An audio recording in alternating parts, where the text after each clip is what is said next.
আমরা অনেক সময় মনে করি আমাদের যে ওয়ার্ড ফাইলটা সেটাতে একটা পাসওয়ার্ড সেট করে দেওয়ার জন্য, যাতে আমি যে ফাইলটা অন্য কাউকে দেব সেই ব্যক্তি ছাড়া কেউ ওপেন না করতে পারে। ওকে, এই কাজটা কিভাবে করবেন খুব ইজিলি এই ভিডিওটা দেখলে আপনি করতে পারবেন।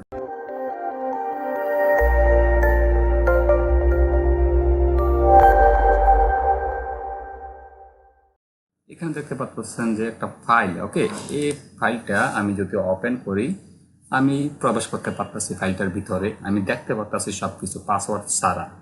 এখন আমি এটাতে কিভাবে পাসওয়ার্ড সেট করব, এখন আপনারা দেখতে পারতেছেন এটা ওপেন করার পর আপনারা কি করবেন, আপনাদের ফাইলটিকে আপনারা এখানে ফাইলে যাবেন। ফাইলে যাওয়ার পর এখানে দেখতে পারতেছেন যে ইনফোতে যাওয়ার পর এখানে প্রোটেক্ট ডকুমেন্ট, এখানে প্রোটেক্ট ডকুমেন্টে যাওয়ার পর এখানে দেখতে পাচ্ছেন যে এনক্রিপ্ট উইথ পাসওয়ার্ড, এটাতে ক্লিক করবেন। ক্লিক করার পর আপনারা এখানে পাসওয়ার্ড দিয়ে দিবেন। আমি পাসওয়ার্ড দিয়ে দিলাম, আপনারা আপনাদের মতো করে পাসওয়ার্ড দিয়ে দিবেন। পাসওয়ার্ড দিয়ে দেওয়ার পর আপনারা কি করবেন, সেভ করে দিবেন।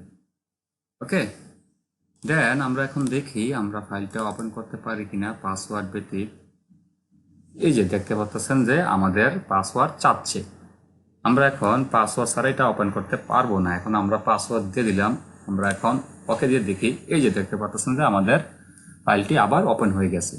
ভিউয়ার্স, এই ছিল আপনি কিভাবে একটি ডক ফাইলে আপনার ওয়ার্ড ফাইলে একটি পাসওয়ার্ড সেট করবেন। ভিউয়ার্স, এই ভিডিওটি যদি ভালো লাগে অবশ্যই একটি লাইক দিয়ে দিবেন, কারণ আপনার একটি লাইক হচ্ছে আমাদের পরবর্তী কাজের অনুপ্রেরণা। আর যদি মনে করেন এই ভিডিওটি অনেকের জন্য প্রয়োজনীয় তাহলে অবশ্যই আপনাদের ফেসবুকের টাইমলাইনে শেয়ার করে দিবেন। আজকের মতো বিদায় নিচ্ছি, পর দেখা হচ্ছে পরবর্তী ভিডিওতে। আল্লাহ হাফেজ।